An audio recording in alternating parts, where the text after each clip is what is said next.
Welcome in the latest episode of 5 on the Floor on the 5 Reasons Sports Network. Thanks for finding us on your favorite podcast app. We're recording this on an all-star Sunday. You'll probably hear this a little bit closer to Monday. Make sure you also check us out during the week in addition to those podcast apps.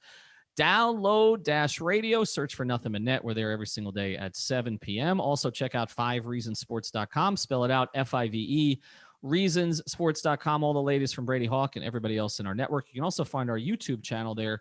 We're going to go over 11,000 subscribers this week. That's where you can find Clutch Corner and some of our other NBA, NFL, and MLS and all the other shows that we have on the network. Also, check out the great sponsors of the 5 Reasons Sports Network. So many of our sponsors are local right here in Dade and Broward. That includes our friends over at Chase Signs and Graphics. Successful businesses and organizations require quality signs and graphics for a professional look and to entice customers. That's why people are turning to Chase Signs and Graphics. They got more than 15 years of experience designing, building, and installing signs. Chase Signs and Graphics is an end-to-end solution for your signage needs, providing everything from graphic design to production to installation. They offer a variety of custom products that includes building signs, banners, vehicle graphics, lobby signs, indoor signs, monument signs, and more. Their friendly staff will schedule a site visit and have an estimate ready within 48 hours. So don't trust just anyone to your signs and graphics. Call in the experts. Chase Signs and Graphics proudly serves all of Broward County. As you know, it's a pretty big place, all the way from Deerfield down to the Pines, Miramar area. If you need professional signage to help your business organization stand out, call today at 954-257-1828, 954-257-1828. Website will be up soon. In the interim, follow at Signs Broward on Twitter. And now, today's episode.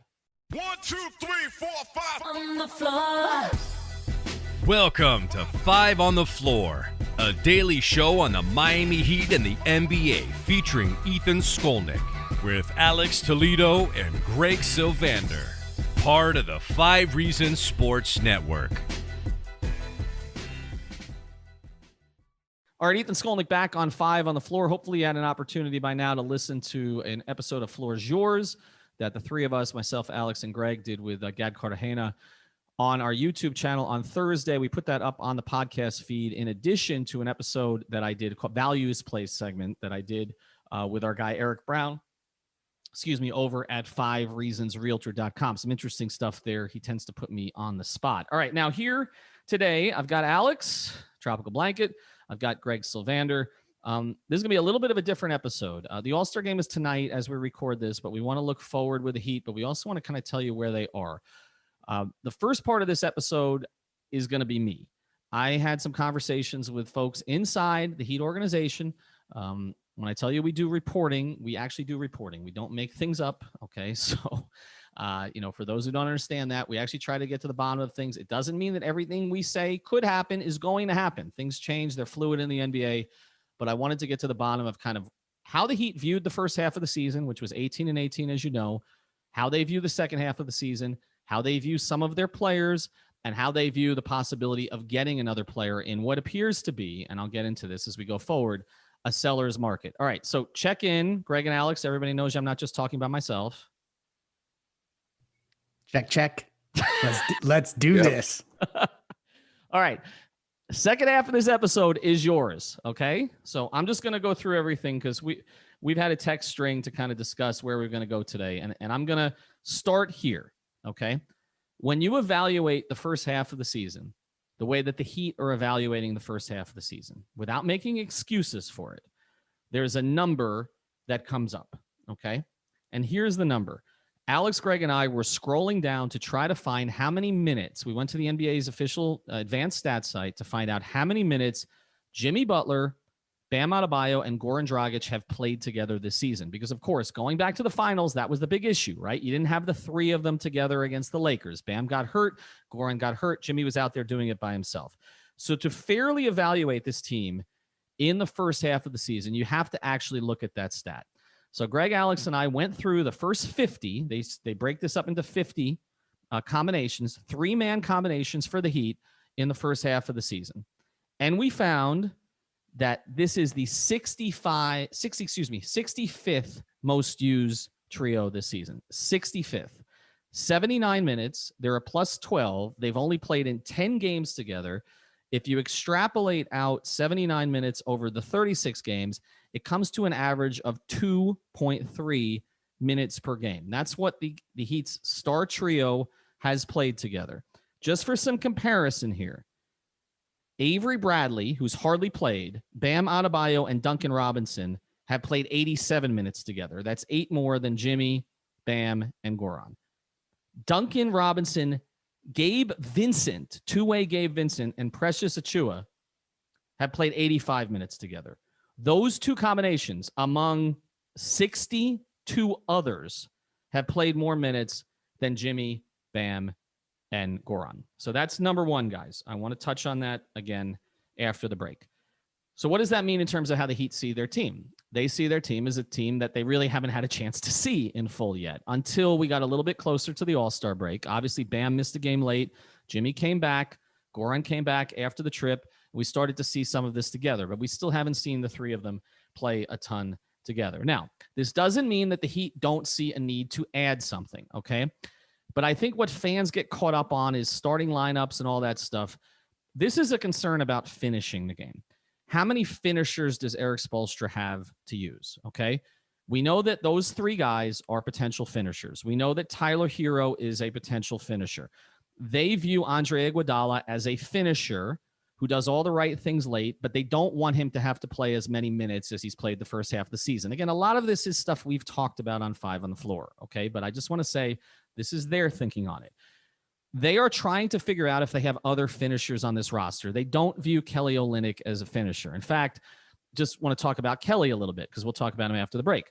They are satisfied with what Kelly has provided for his contract. Okay, Heat fans may not be. They are satisfied. But they also have a realistic view of Kelly.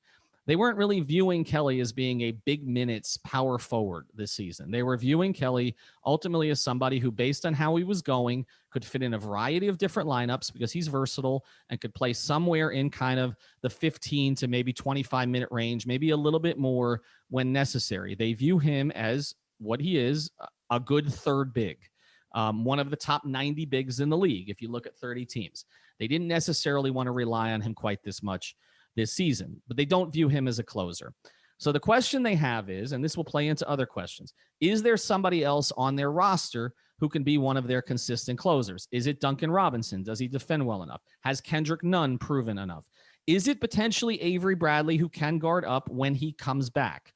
That's one of the things they've got to decide. And one of the other reasons it matters, in addition to deciding if they need to go out and get a player, is it plays into what they decide to pay Kendrick Nunn and Duncan Robinson going forward, because you're not going to pay for guys who can't finish games for you. So that's one of the things that they're going to be evaluating. Now, the starting 4 position, we talk about KO, that they didn't plan on this.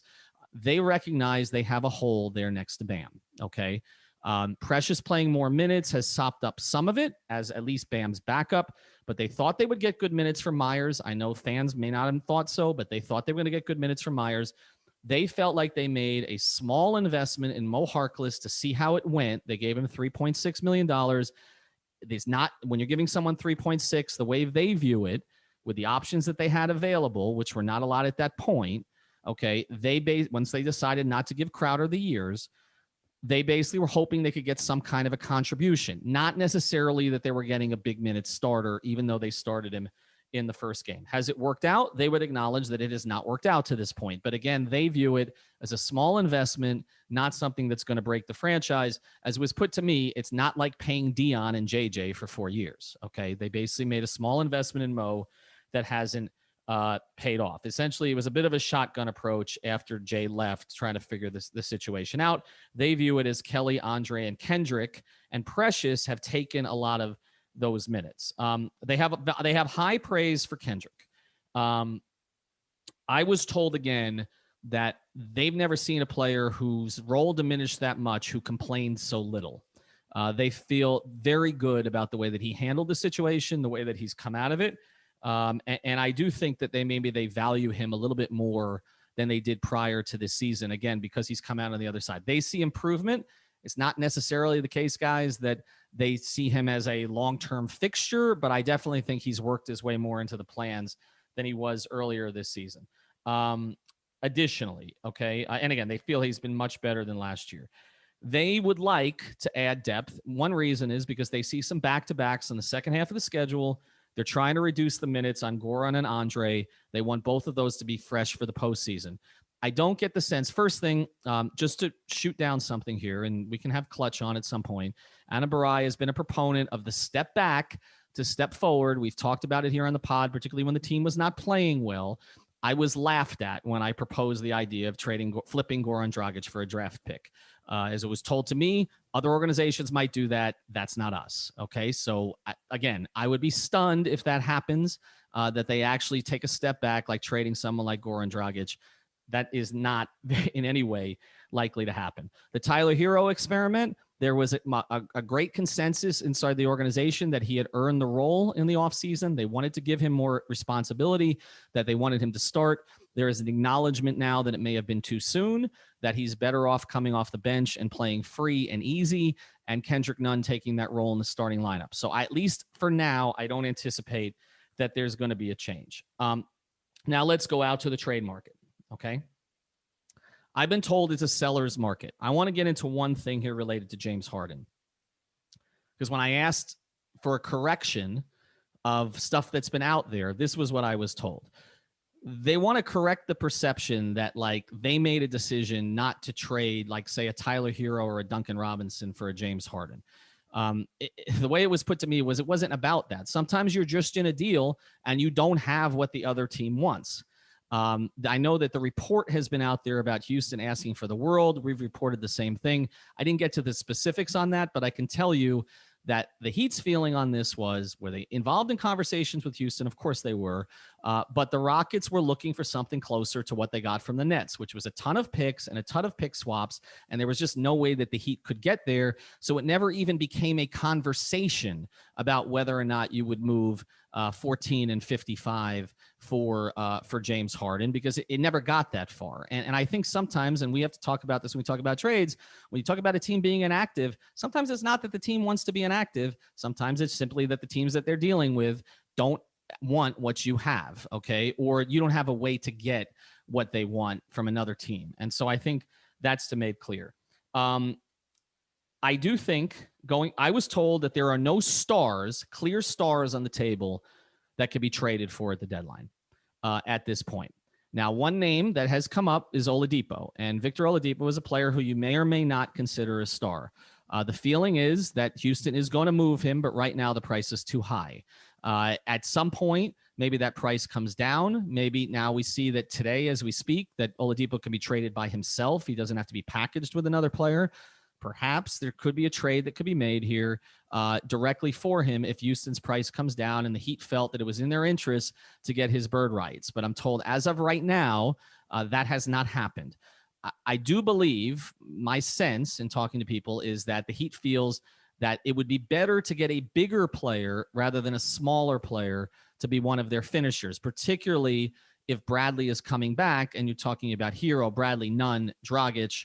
Obviously before you even get to Jimmy and Duncan, who are mostly in a lot of ways, well, Jimmy maybe not so much, but Duncan's more of a perimeter player, that essentially that they're bottom heavy in terms of being smaller, and it would be better to get a four of some sort. But again, I was told, at least for now, that's a seller's market. And I might chime in on some other things here right away. But one thing I talked about buyouts. The Heat have done a lot of research about buyouts. Obviously, they had some guys. Mike Bibby didn't work out. Joe Johnson kind of worked out until the playoffs, but they have not, most teams have not had success. The Heat have done a lot of research about which kind of buyouts work out, which kind of buyouts haven't worked out. And again, it's a very small list. Typically, when you get a buyout player, in their view, you're getting a player who you would expect to play at a veteran minimum value. They're not expecting anybody to sort of turn the world upside down. It's just someone who potentially could be one of your final 7 options to be, your 5 on the floor at the end. That's what you're looking for in a buyout. And maybe somebody to kind of get you through a season to rest some of your players. Think maybe a Dragic or an Iguodala, so that they're fresher by then. But the Heat are not looking, if you're thinking, well, the Heat are putting all their eggs in the buyout market, they're looking, but they're not going to bring in somebody just for the sake of bringing it in. And here's the final point, and then after the break, And one name that was mentioned to me was Markieff Morris, was a player who kind of gave the Lakers the best that you could expect from a buyout player last year. It was somebody who was a functional player for them in the playoffs, wasn't a star. Here's the key point, and then I'm going to let you guys roll here after the break. What I was essentially told was the Heat are not going to trade someone who they believe can someday become their third guy. You can think on the roster who that might be, okay, for someone who's their seventh guy now. That's not a trend. As much as they want to push forward, they're not that far into it. And I was also told at no point this season, unlike the 16-17 season where before that 30-11 run, they were close to kind of pulling back a lot. At no point this season have they thought about going the other direction and selling off. They have considered just not pushing forward, okay? But they have not considered the idea of taking a step back. As I was told, that's not what we bleeping do. All right, we're gonna let you guys handle all of this stuff in a second. It's a lot to process, and like I said, I'm gonna get the hell out of the way. Before I do, I want to tell you about another great sponsor of the 5 Reasons Sports Network, and of course, that's Prize Picks. You can use the code 5. This is the new way to play daily fantasy. We can play by fantasy score or single stats. You can do multiple sport pairings. They've got everything there. Okay, tennis, soccer, highlight, whatever you want to play. They had MMA last night. You can play power play or flex play, depending on how much risk you want to take. But if you use the code 5, you'll get a bonus. We signed up more than 60 people last month. You see the billboards on I-95. This thing is taking over. But again, use our code. It's beneficial to you and to us. So go to prizepicks.com. And as soon as the NBA comes back this week, start playing them. In the meantime, there's a lot for you to check out. Just deposit $20. Give it a shot. You don't have to make a big investment. All right. Back here on 5 on the floor. I'm getting out of the way. Greg, go. So I thought it was particularly funny to look up the Jimmy Bam Goran minutes. And we started that exercise before this episode. And we're scrolling, and you can't find them. And that was the entire point. I found that really interesting, just right off the top, that it's something that it's easy, I think, for a bystander such as, myself or any of the fan base, like to keep that perspective that Goran, Bam, and Jimmy have not been out there together. So that was like a big takeaway that I guess it's easy to, for me personally, to forget that trio that they relied upon and that you really, it makes this team go at this point, just hasn't been there. Another huge takeaway, and then I want to let Alex jump in here, is that I kind of feel like there needs to be a conversation related to the Jay Crowder, Derrick Jones Jr. replacements. And I think we need to kind of unpack what that looks like for the team now, because as much as they're relying on KO, as much as they're relying on Iggy, as much as Mo Harkless was not a big investment, I do think that, when you look at Crowder and DJJ's roles and what has replaced those roles, that was definitely a big miss this offseason. Honestly, it was interesting listening to everything that you said there, Ethan, because it feels like, and I'm not trying to, gas us up here, but it feels like the team is pretty much agreeing with what a lot of us have said and what a lot of the fan base has said. And, maybe not to the extent that it got to after those couple bad losses versus the Clippers and the Warriors, where everybody was just kind of like, do whatever it takes, trade everything, et cetera, et cetera. It does feel like the team is kind of on the same page with the fans. Like, from everything you said, it does sound like they also feel like they need a 4.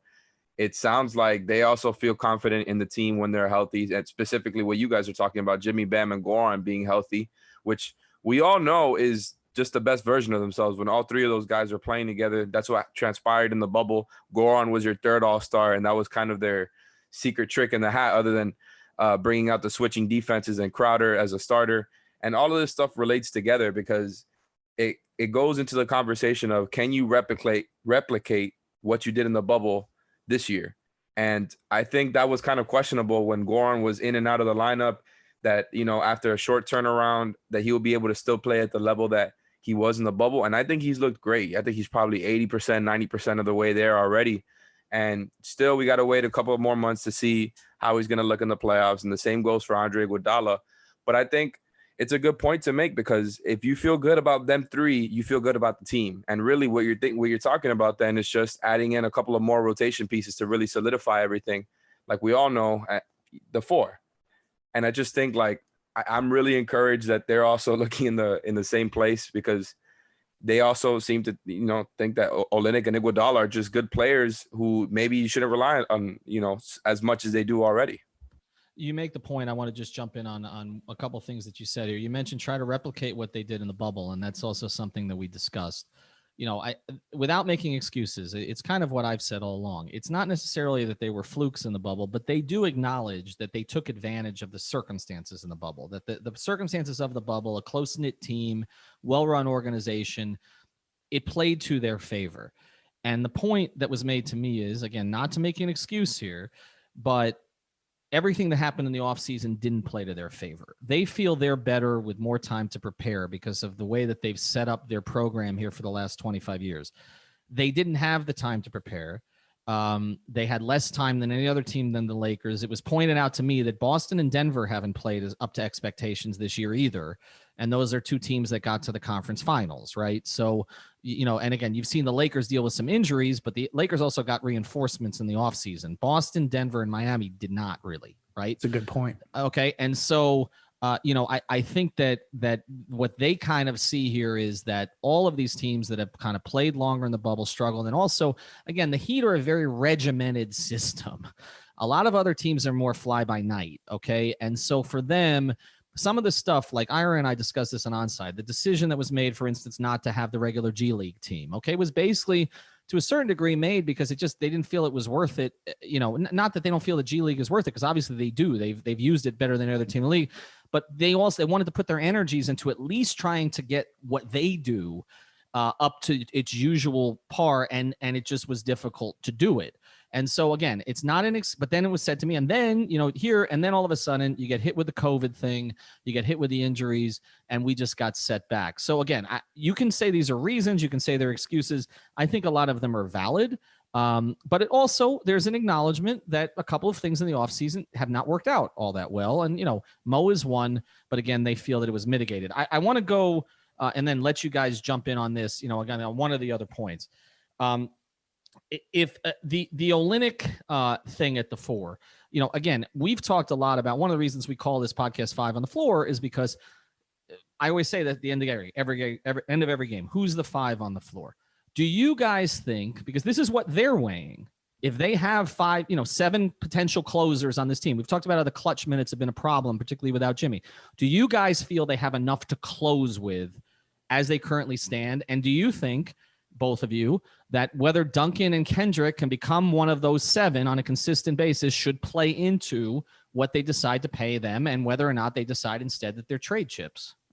I'm glad you went here. This is exactly what jumped off the page. I was taking notes as you kind of transcribed everything at the open here, and the emphasis on closing I thought was really an interesting perspective, because when you think about not only the roster as it stands now, because I think, like, yes, in a nutshell, they do have enough closers in that they have 5 guys that they trust.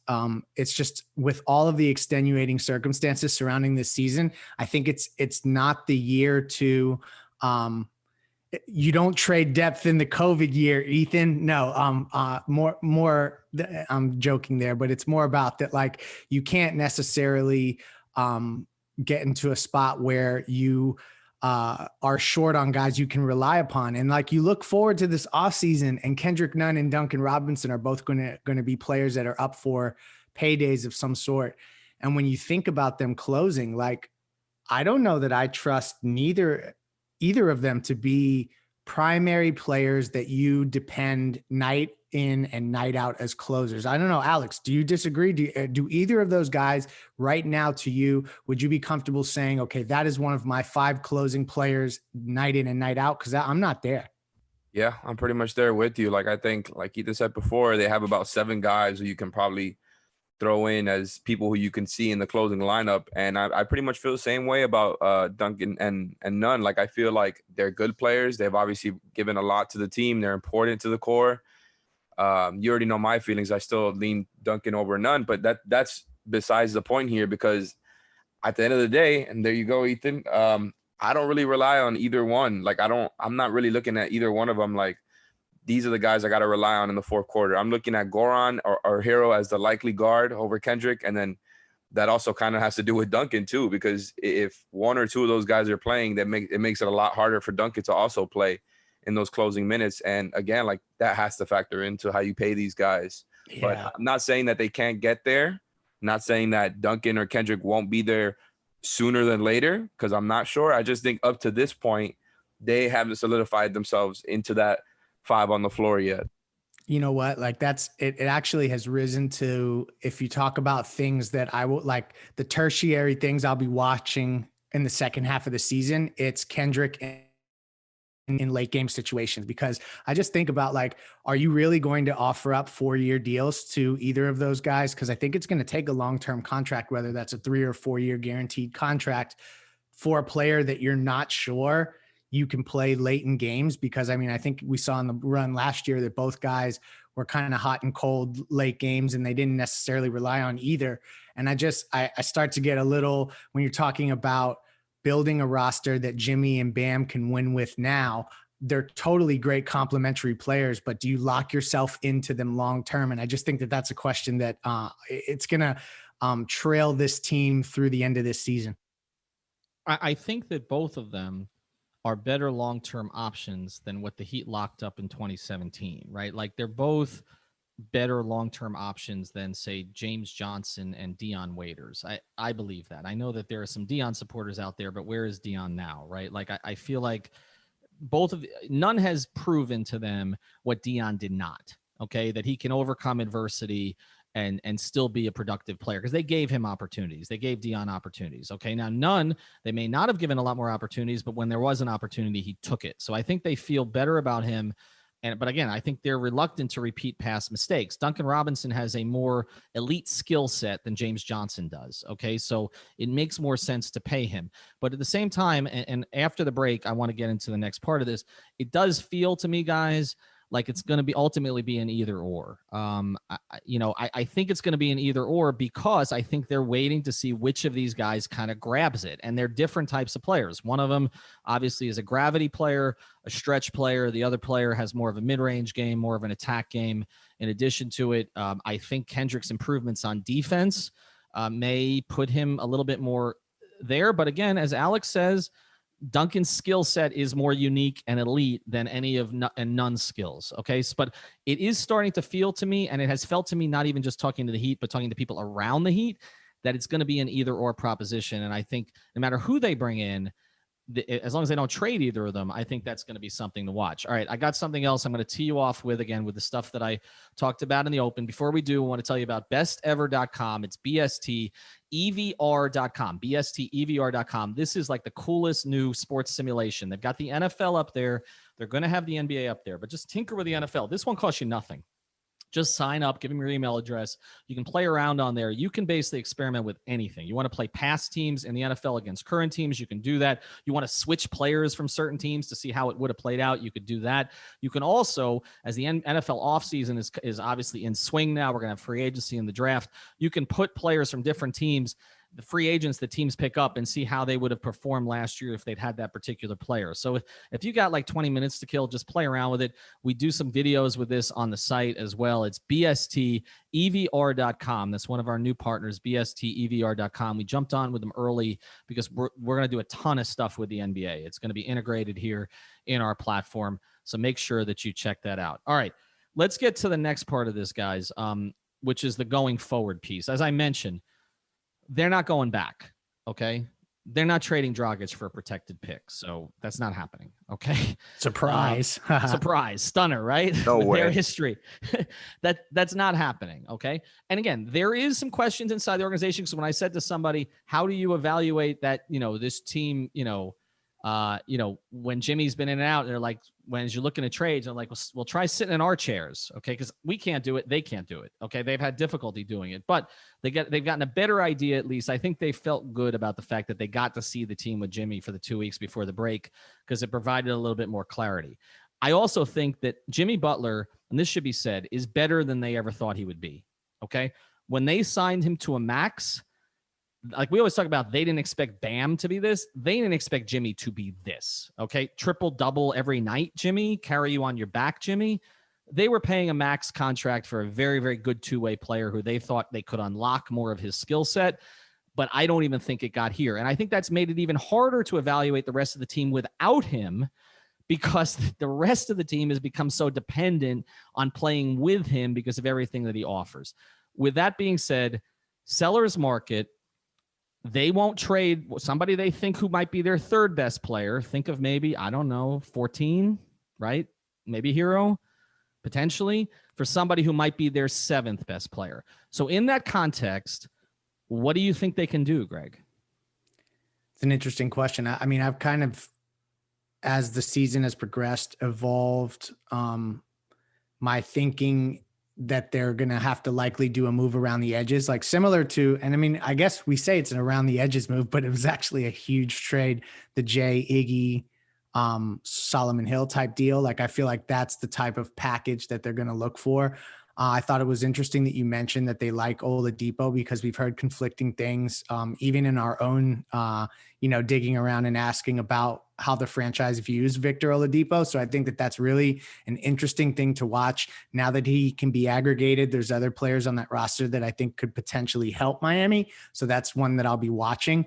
But I also think that the acknowledgement that there is a hole at the four and that Kelly is really better off the bench means that there's going to be additional, looks ahead at what can fill that position. I think the trade exception is a particularly interesting tool that could be utilized.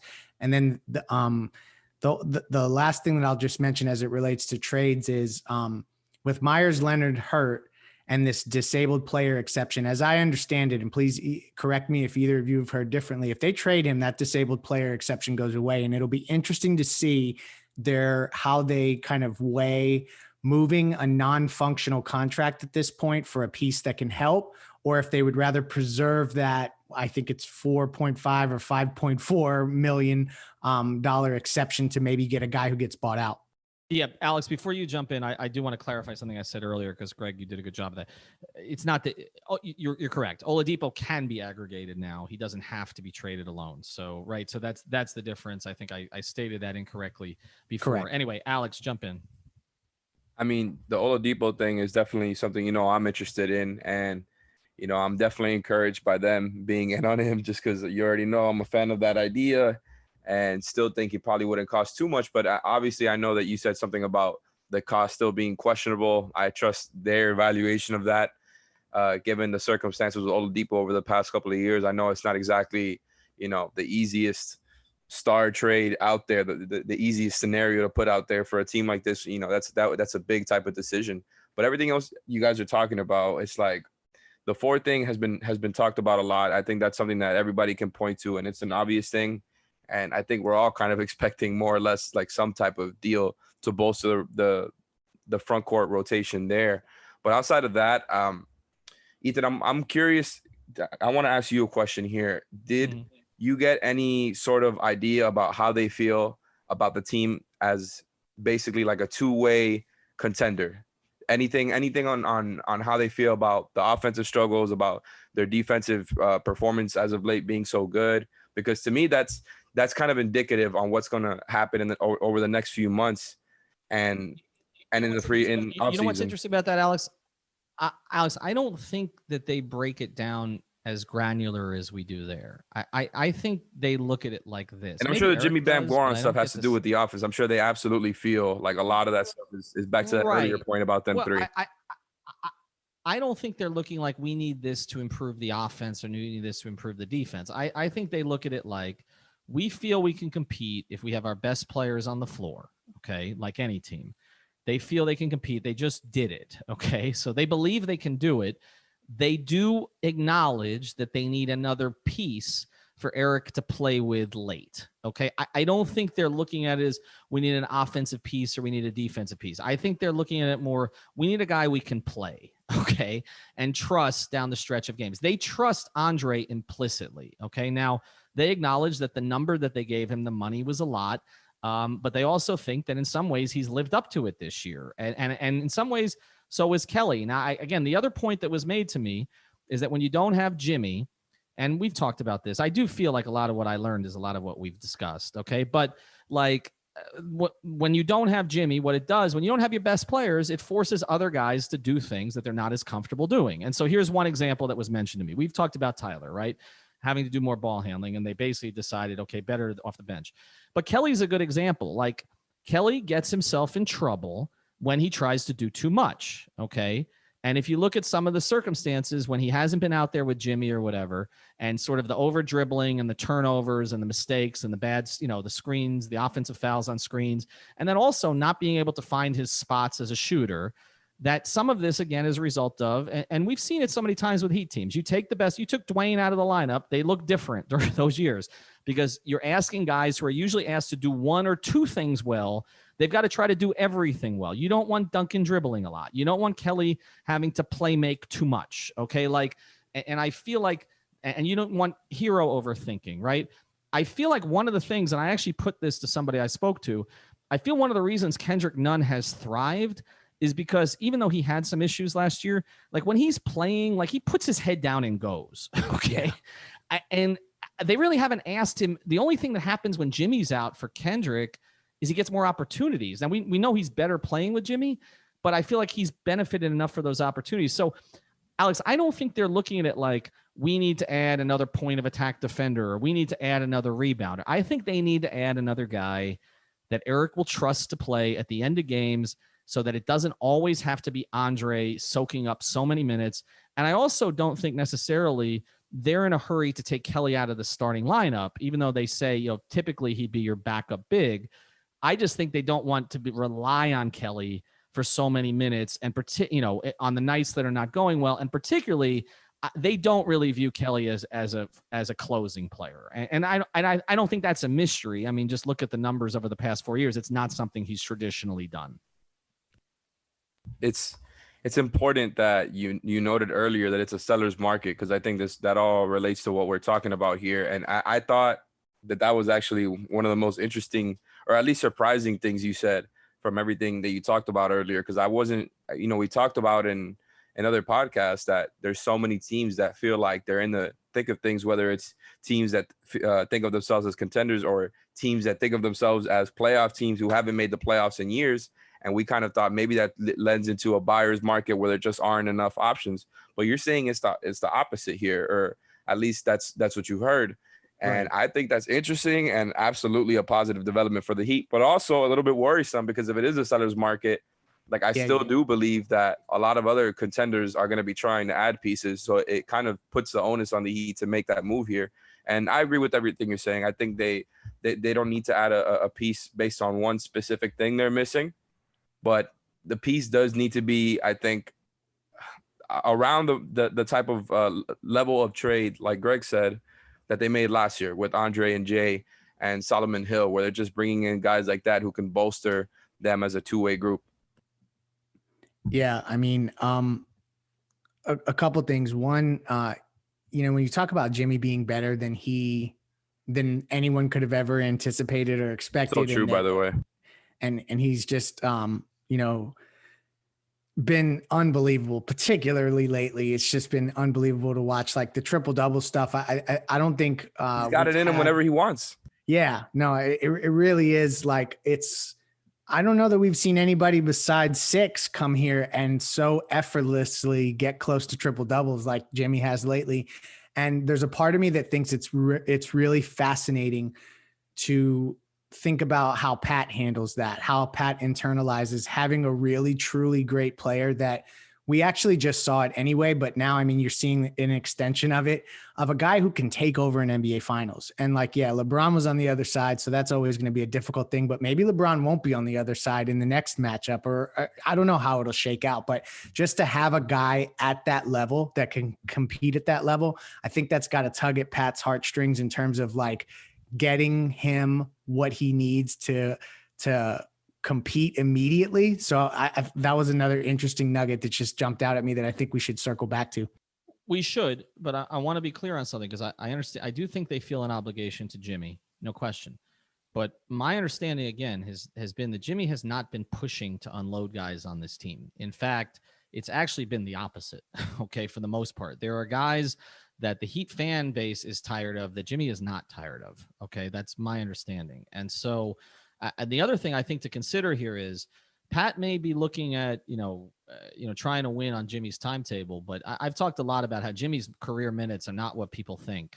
He had so many seasons that he played 65 games or fewer that he literally, he's played to this point of his career, basically, including the playoffs, half the minutes that LeBron had played to this point of his career. I think it gets completely overstated. But also remember, Pat went deep into the playoffs and to finals with guys in their 30s. Okay. Whether it was Magic was kind of getting to that point when he left, Kareem, Ewing, Oakley. Okay. He is accustomed to playing guys, aged guys. He won a championship, yes, with Dwayne. Young Dwayne is his best player, but with a bunch of guys in their 30s. Okay. Peyton, I think Walker, who was just sort of on the edge of that. Obviously Shaq. That was an older team. Okay. That was a veteran team for the most part. Jay Will was even not in his first incarnation. So I don't know that Pat looks at the number like everybody does and freaks out. And I also don't think Pat's afraid of the quote Tibbs minutes, because I think he knows that overall, Jimmy has not had a ton of deep playoff runs.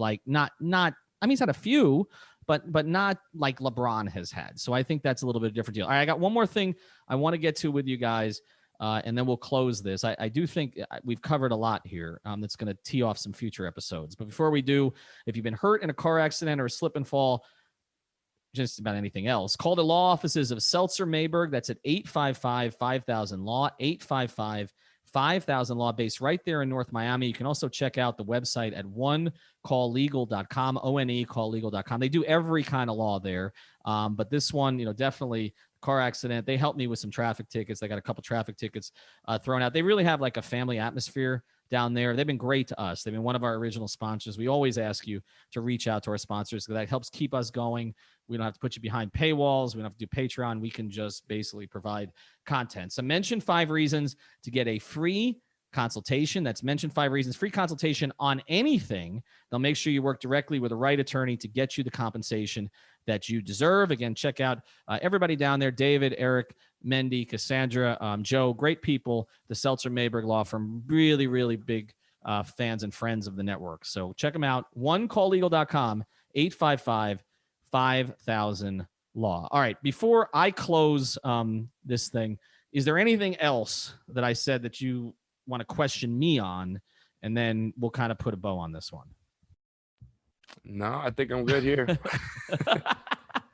I just feel like there's so much that you've had the opportunity to kind of discuss and that we're going to unpack it on future episodes. So, the biggest thing, I guess, is did you sense any level of kind of like a bleep moment that they didn't get a Jay Crowder replacement? I keep circling back to this offseason because we talked about why they made the Justice Winslow move and creating the immediate flexibility in 2020. And that there was some time sensitive flexibility surrounding that move, particularly, and the extension with Iguodala, just looking at that and then not bringing in a replacement. I'm just interested to hear if you felt like they are regretting some of the decision-making.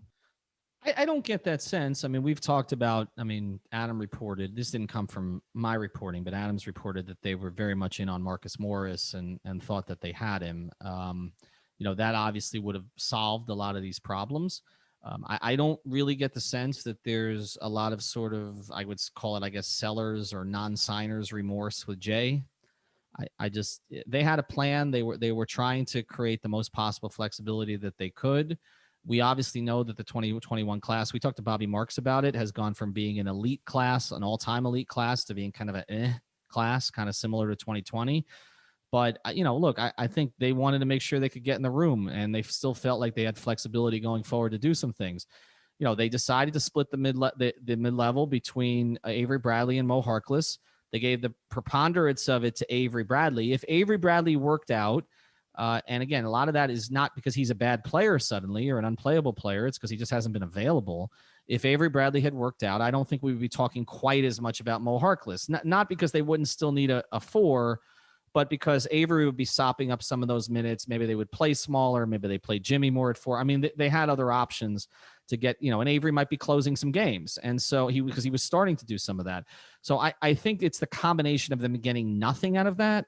I don't know necessarily that they have remorse over the Myers signing. I mean, he got hurt, but I think they saw a role for him. It was mentioned to me, we don't have Myers, so we need another big. So they were counting on Myers playing. You know what I'm saying? Like, it wasn't this idea that the fans have. I know, Greg, you have an issue with the signing too, but this idea that the fans had that it was just giving Myers, money because he was a good soldier and he pumped up the guy. I don't think that was the view on it. I think they thought he was a playable big who was, again, a good culture fit, who could be traded if they needed to. So I don't sense a lot of, a lot of regret there. I just think they had hoped that, they would get more out of a couple of different guys that they haven't gotten it out of, particularly the 2 guys they signed for the mid-level. Do you dispute any of that, Alex? Is any of that? No, I mean, to me, like we already know, like you said with Adams reporting that they were really going after Marcus Morris there. And I don't know he would have fixed everything. But again, it goes back to the thinking that they're also on the same pages as there. So I feel good about that part. I'm pretty encouraged by the idea that it's a seller's market because I was a little bit worried about that. I am still worried about, the scenario where the Heat don't make a trade. And I'm not trying to just turn this into just a trade talk, but I am worried about that scenario because I don't think they have enough to get back to where they were last season without one. And I'm, not that a trade for a Rudy Gay or a Thad Young puts you over the top. I just don't think they have enough to compete with some of the, the 2 or 3 best elite teams in the East. If they don't have, I think if you're relying on Andre Iguodala and Kelly Olynyk for a lot more than they should be relied upon, that they're going to get in trouble. And that's kind of why I feel a little bit encouraged by everything that's been talked about here. And just in general, their confidence with the team's, 3 best players. I love the idea that they'd never even considered trading Goran. Shout out to Adam for that terrible idea. Yeah, I feel good. I feel a lot better about them than I did 2 weeks ago. So I do too, in the sense that the reason I was encouraged by the conversation, and I'll close here, and it wasn't just one conversation, it was multiple conversations with multiple people. But the reason that I was encouraged by it is that, A, they're not blind to it. Okay, so this fan idea that they're blind to the fact that they may need reinforcements or that they're not trying to make a move. We told you in our audience that they were open and they were calling and they were checking things out, and there just wasn't a fit yet. And I think it being kind of stated more clearly to me that the key point here is we're not going to trade somebody we think can long-term be our 3rd best player for somebody who might be our 7th best player now. I think puts it, when you look at trades now, when our listeners look at trades now, they should look at it through that context, okay?